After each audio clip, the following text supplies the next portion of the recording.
Hello, everyone, and welcome to Dallas Hoops Fancast, a podcast for Mavs fans. I'm your host, Sydney. I'm here with my co-host, Martin. What's up?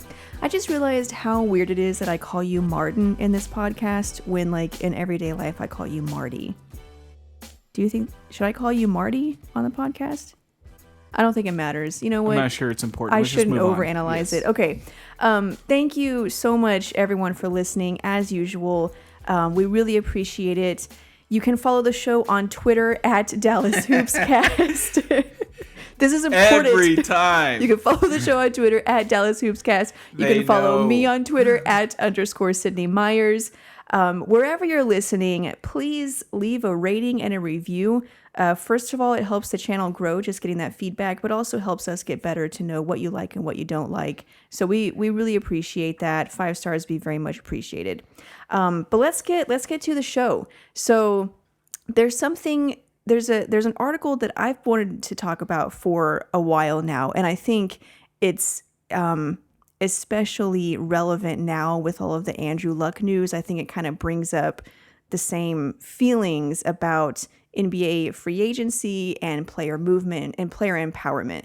And this article was one that Mark Cuban wrote on his blog Mavericks. So you can read that at blogmaverick.com. But he wrote about the NBA being a talent-driven league and why that's a good thing. So there's a lot of like negative feelings from fans about player empowerment and how they can like demand trades and sign 2-year deals and then just abandon their team that drafted them and go wherever they want. Like, we have a lot of negative feelings about that. And I think for good reasons, which we'll get into. But Cuban brings out some good points for the other side, like why it's not necessarily a bad thing. And either way, it's kind of just the new norm. Like, it's just what to expect. So I'll do like a kind of a brief overview and then we can talk about each point. So he brings up how the NBA relies more on stars than most other sports. And we've talked about this like with the NFL. The NFL is massively popular, but the stars of the NBA, it's like they're bigger stars than some of the NFL players. And I think really any of the NFL. Yeah, like, yeah. Even, I mean, usually the only guy that's really truly famous on an NFL team is the quarterback. Yeah. Now, football people will know the rest of the but the outside world, strong safety and all. Yeah, exactly. Yeah, and I think it's, you know, we've had theories about that. One is possibly just because you can see them, like you see them on the court. The helmet is blocking the face of the but you can see the players on the court. You see their faces. They're just more recognizable. But regardless of the reason, most people know, or most NBA fans know, like every single player on the roster. They just know them very well. It's more about stars more than any other league. And so he takes that to, that's just the way that the NBA is now. So here's his point. He says, which brings us back to free agency. Some feel that the player movement we have seen, particularly players asking to be traded or leaving teams that have the ability to pay them more money, is a problem. I don't. I think it is exactly what we should expect, and it reflects what's happening in the job market across industries in our country. And this is like, we talk about this too, that it's not just going to jobs. It's not the way that it used to be. Like in the 90s and really any era before that, you didn't know what was out there. Like you didn't know what other job you could get. And so companies could kind of like bully you into staying with them no matter how crappy the work conditions were or how crappy the pay was, because there was that fear of like, well, what am I going to do if I don't have this? Whereas nowadays, there are so many options, and the internet, like we know about those options. You could go on any site and find hundreds of jobs in your area. And so employees have that power of like, we know that we can just go to another company if this one isn't treating us well, or we know that we can just shift industries if we don't like the particular one that we're in. And he talks about how, you know, that's happening in the real world, but like that same thing is happening in the sports world. Like these people are really good at their jobs and they realize like, hey, I don't have to stay on this team if they suck and they're not doing anything to get better. Yeah, I mean, I understand and I agree with the aspect of, you know, there's other jobs out there. So if this company isn't treating me right, I can go. The difference is I'm not signing a contract to be with that company. Yeah. And these players are signing a contract. They are agreeing to a contract to be a part of that organization for the next 3, 4, 5 years. Essentially now, contracts are useless. So a player wants that financial security of getting that long, contract with all that money, but they also want the freedom to just be able to leave whenever they want. And it's like, to me, if you agree on the contract of 5 years, whatever hundreds of millions of dollars for that team, you should be required to honor that contract. Now, the argument could be, well, that team can trade you. Yeah. And that's true. So at any point. I think the collective bargaining agreement, the next one, has to get creative on how they resolve that. Yeah, you talked about no trade clauses. Yeah, how that should be a bigger part of it. Yes, because right now, a player can get a no trade clause if he's been with that team, the current team, I think 7 years or something like that. Yeah, I'm not sure. So they get the no trade clause. But I think a no trade clause should be available to players like the Supermax. If they made the All-Star team or an All-NBA team, they qualify for a Supermax. Likewise, I think they should also qualify for the no trade clause. That way, they don't have to fear, or they get that same security that the team gets, that I'm signing this player, they're mine for the next 5 years. Yeah. But then, you still have players that, so they have the no trade clause, but then they can still just leave whenever they want to. Or I guess they couldn't demand a trade. Yes, if they leave in free agency, I don't have a problem with that. Yeah, you have the freedom to go anywhere you want.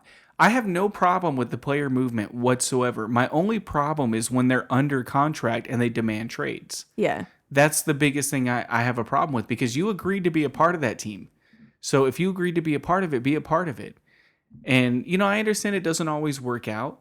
And so maybe you can speak privately with the team.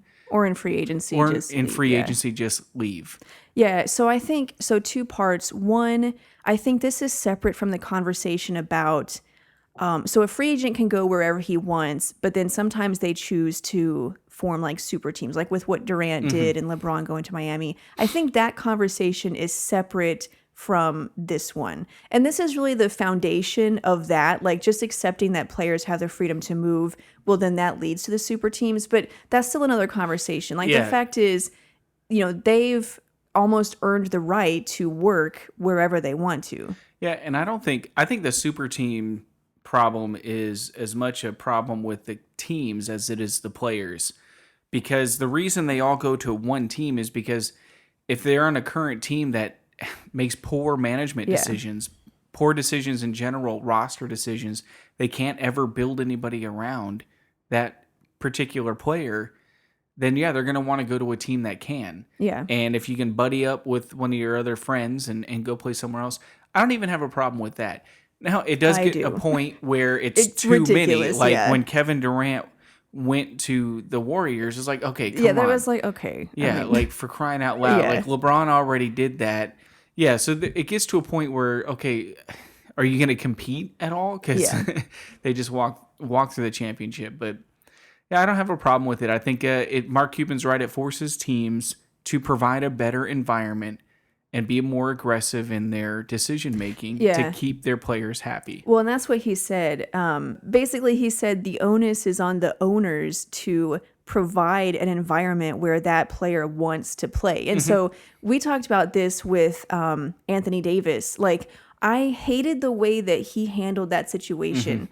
I don't blame him for wanting to leave, because the Pelicans and Hornets, while they were the Hornets, like, they didn't really make the best roster decisions in terms of trades and players that they signed and the deals that they signed those players to. Like, he never really, just the decisions that they made, it didn't help them to win. I mean, one of the worst decisions they made was trading Buddy Hield for DeMarcus Cousins. But I mean, at the time, I didn't like it. I hated that trade when it happened. Exactly. But yeah. I think they did it because of Cousins' name. Yeah. The name DeMarcus Cousins. But as far as fit, analytically, it was a poor decision. Well, and that's what the bad teams do is they get caught up in the names. Yeah. Yeah. That's why they make those bad decisions because they see the name, so they pay double or they sign a guy they shouldn't sign.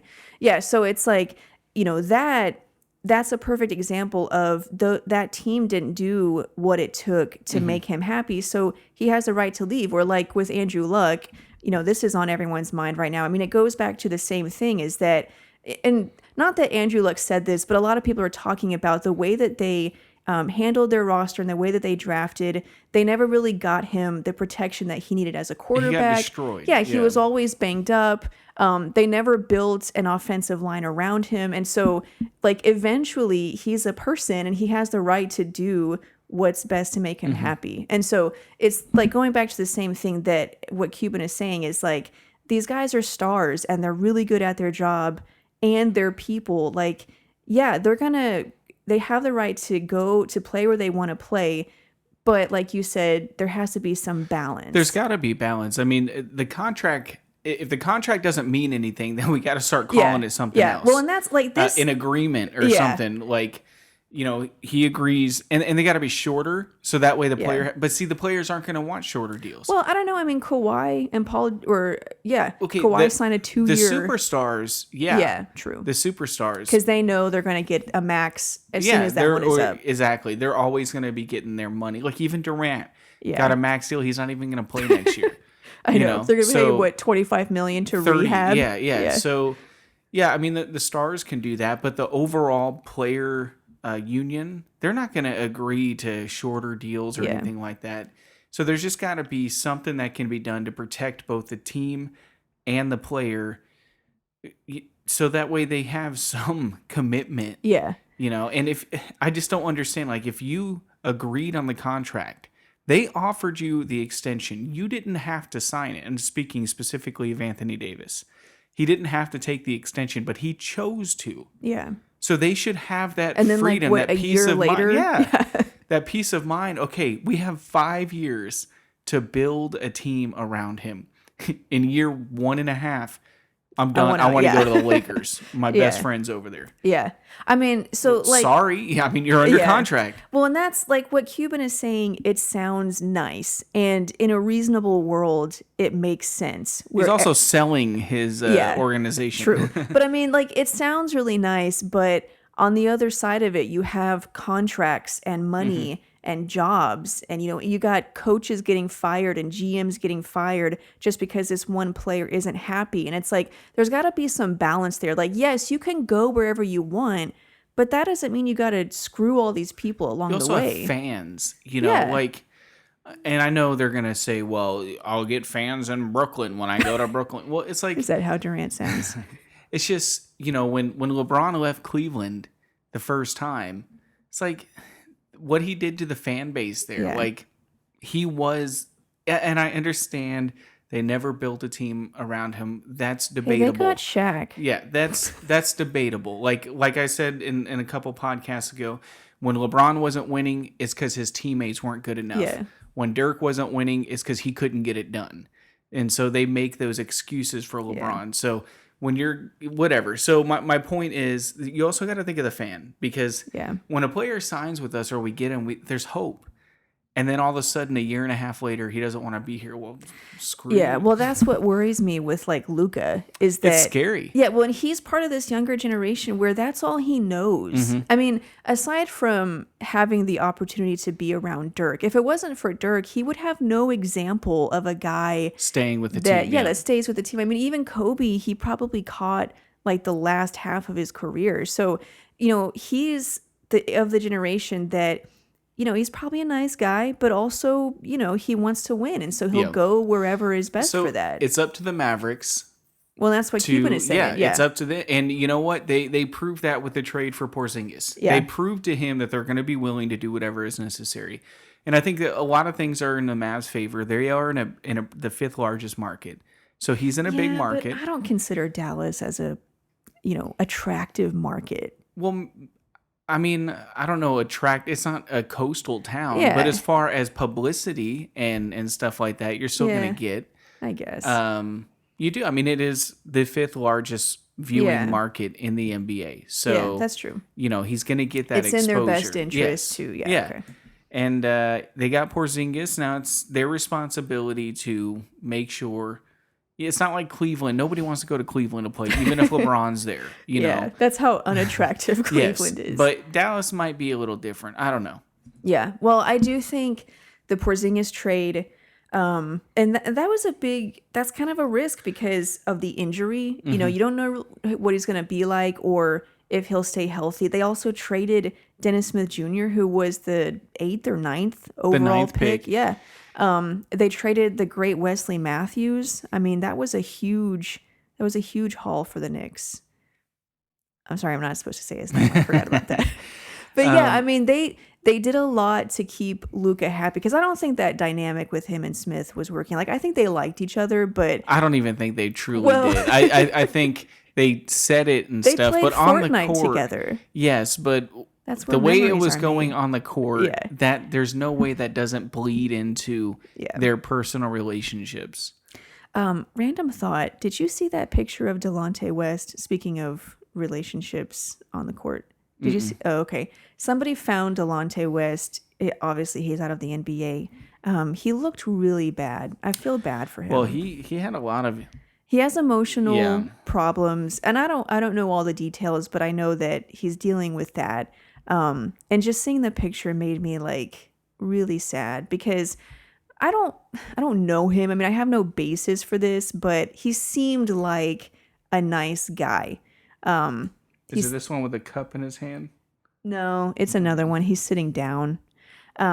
He seemed like a nice guy, had talent as a basketball player, but just couldn't, things that just couldn't get out of his way. And that, it made me think of it because we were talking about like on-court relationships. And I know he had a lot of problems like that. And so, this picture resurfaced of him. I don't know what he's up to. I don't know if there was an article with it, but it kind of made me sad seeing it. I wondered if like Cuban would see it or, any of the Mavs would see it and kind of step in and help him out. But anyways, random thought. But yeah, the Mavs have done a lot to keep Luka happy. So I hope he stays. But I hope they keep him happy. I hope he is happy. Yeah, like I said, I agree with what he's saying. And he's smart to say it because obviously he's selling his own franchise. Yeah. So all the other players, they get it, see? But there's just a thing about the contract that there's got to be something done about that because even in the real world, there's penalties when you don't fulfill your contract. Yeah. And, a team that signs you for 4 years, they should be granted those 4 years to do something about it, to build a team. If they don't after the 4 years, they can go. You're a free agent. Yes. You can leave. Yeah. And you have to make that decision. If they have not made good decisions in the past, then you shouldn't sign the long-term deal with them. Yeah. Make a smarter decision on your part. Like the Pelicans, when they offered you the extension, they haven't done anything to show you that they can build a team even before you got there. They've sucked for 25 years. Have they ever? Well, back when they were in Charlotte, they were a couple of good years in the 90s. And Glenn Rice, but that was so long ago. they've that done doesn't even count. Now they had a couple of years with Chris Paul and Tyson Chandler and David West, and they were good. But since then, they've done nothing. Yeah. And so if you aren't confident in their ability to build a team around you, don't sign the extension. Yeah. It's that simple. Now, if you signed it, then it's on you. Yeah, you have to honor that contract. Now, there has to be a protection for the player. They can't trade him. But yeah, that's my 22 cents. Yeah. But yeah, I just wanted to share that because, the whole player empowerment thing, it's been slowly developing and growing over the past few years. And I think this article really brought it home for me because, relating it back to jobs is like, the information that we have and the opportunities that we have, employers can't treat you like crap anymore because you can just go somewhere else. You have that option. And so it kind of made it real for me. Like, oh, okay, I get it. I understand they have options. They have the right to go somewhere, where they know they're going to be competitive. The team's going to make good decisions. But then, like you said, there's got to be balance. So Anyways, speaking of Luka, did you see the video posted on Twitter of him playing a pickup game with Monta? Yep. So my first reaction was like, wow, this is so weird because Monta playing with Luka. I know. It's like, how do we be a part of that pickup game? I know. Yeah. And Monta was arguing about something, I don't know. But yeah, and so it made me think, because I think Monta is still available, and I know that the Mavericks are probably not going to go after him. Like, they're young. Yeah, that's not what this means. But hypothetically, it would be kind of cool to see Luka and Monta play together. I mean, I don't know. Like if they play the exact same role. Yeah. One of them would have to. Well, Monta would have to play off the ball. And Monta just was never an off the ball player. Yeah. Like, he was always on the ball. I not so much with the Mavericks, but I do believe he should at least be in the league. You can't tell me that he is not the 15th best player on one of these teams. Yeah. That team that has Isaiah Cannon or someone who Dwight Howard. Yeah, yeah. So I just can't believe that he wouldn't be in the league. But I understand he's old. He's like, he's old. He's 35 or something like that. But again, it's like, if let's say the last guy on your bench, like, he doesn't have to start, but just the last guy on your bench that maybe plays 5 minutes the entire season. You're telling me you would rather have some rando that you don't know rather than Ellis? Well, it's like, okay, if you're the Lakers were willing last year to sign Michael Beasley, Rajon Rondo. Oh, and who else was it? Oh, Lance Stevenson. All of these players that really aren't any good, and Monta can't make a team. Yeah. And Michael Beasley, Derek Williams is still, Really? Anthony Bennett just got a deal with the Rockets. Really? Yes. Wow. So it's like, and Monta, Monte's sitting there picking his brain. Well, it's like Carmelo. Kind of the same thing he was saying. The difference with Carmelo is the drama. Yeah, like we were talking about the circus that comes with him. Even if like he doesn't cause any drama, just the media hype of like, oh, a team signed Carmelo. Like, people don't want to deal with that. I don't understand with this. If Melo and LeBron are buddy. I mean, they're willing. Well, they're banana boat buddies. Okay. And once you've done a banana boat together, your bond is for life. Okay. They're willing for the drama of Dwight Howard, but they're not willing to bring in Carmelo. Maybe it's just, they needed a center. Okay, this is how they need depth. They need players Davis to play. Yes. Okay, Davis. If he would just play the 5. Take one for the team and play the center so that they don't have to sign Dwight freaking Howard. And they don't have to bring Kyle Kuzma off the bench. Yeah. Like, it doesn't make any This screws them up so much. No, I don't want to play the 5. Okay, he doesn't talk like that. Yeah, you've never heard him talk then. Anyways, yeah, I just can't believe that Monta can't make a team, that Carmelo can't make a team. And Dwight Howard can. Now, to be fair, his contract is... zero guarantee. Completely unguaranteed. He gets paid per day. But why can't you do that for Carmelo? Well, no one's done that before. And we don't even know if Carmelo would agree to that or if Monta would agree to that. Then it's on them why they're not in the league. Maybe. Dwight Howard's willing to do that. Yeah. I mean, Dwight Howard is willing to do that, and you're not? I think he's willing to do anything at this point. Okay, well, he's ready for his 8th fresh start. Are they not willing then? And maybe nobody's offered Monta. I'm not saying that they. Yeah. But they have to be willing to do that. I can't imagine any team if they came to Carmelo and said, "Hey, we'll give you $14 million, but none of it's guaranteed. You only get paid if you play." Well, and see, I think Dwight only got that kind of deal because it's Dwight, and every team that he's signed with over the past 5 years only kept him for 1 season. And that's got to say something. Because it's a locker room problem. Yeah. For whatever reason. Yeah, you can go online and look at the rumors. Or just the drama. You know, they don't want to deal with that. And I mean, I get it. Like, it's that kind of drama. It does cause problems and it can affect winning. Especially like, I get it. A younger team. But when you have LeBron, it might be a little bit different. And because it's not a guaranteed contract, he's got to be on his best behavior. Yeah. And the moment he's not, he's gone. Kind of like the Rockets did with Carmelo. Even though Carmelo didn't even do anything wrong, they just walked in. You know what? We don't need you anymore. We don't need your services anymore.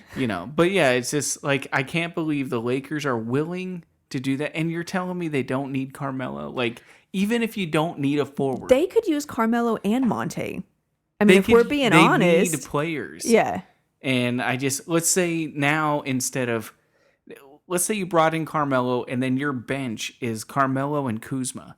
Like, that's a really strong bench. Yeah.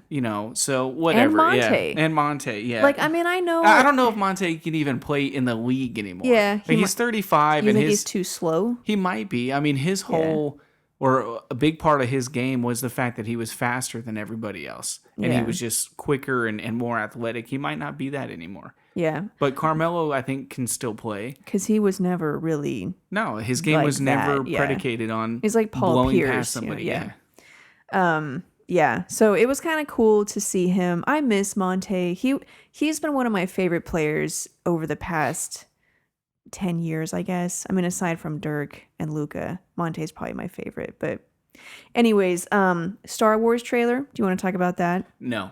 What's your theory about Rey? Oh, yes. Share your theory. Okay, this is an interesting theory. Well, everybody had the theory that... What's her name again?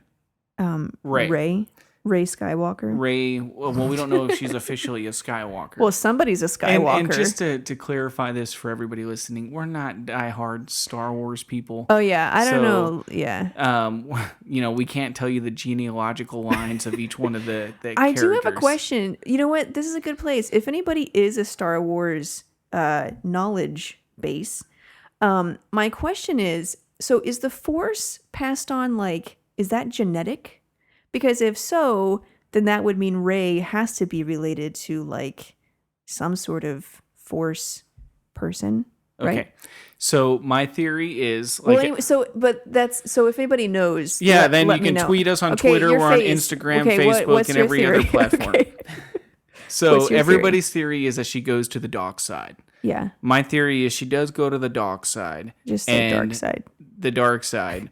And Kylo Ren goes to the bright side. The light side. The light side. Yeah.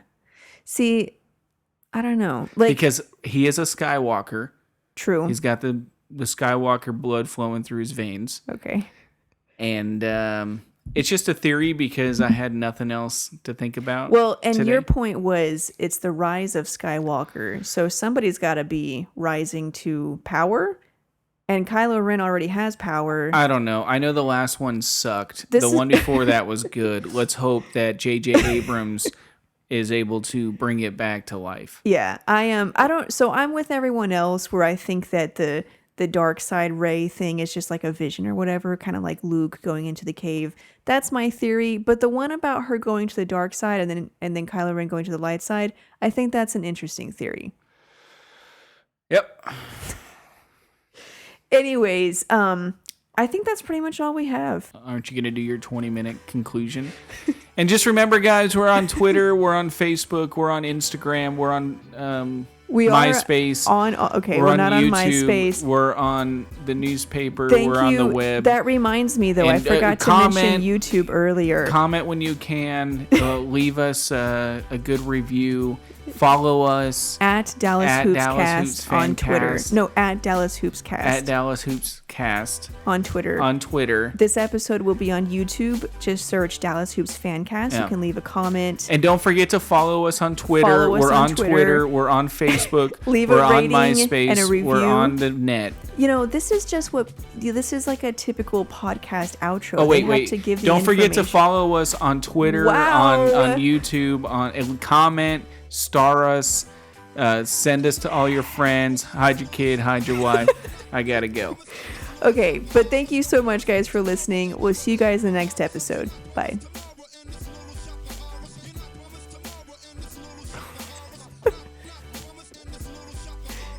I'm gonna keep it recording until you say bye.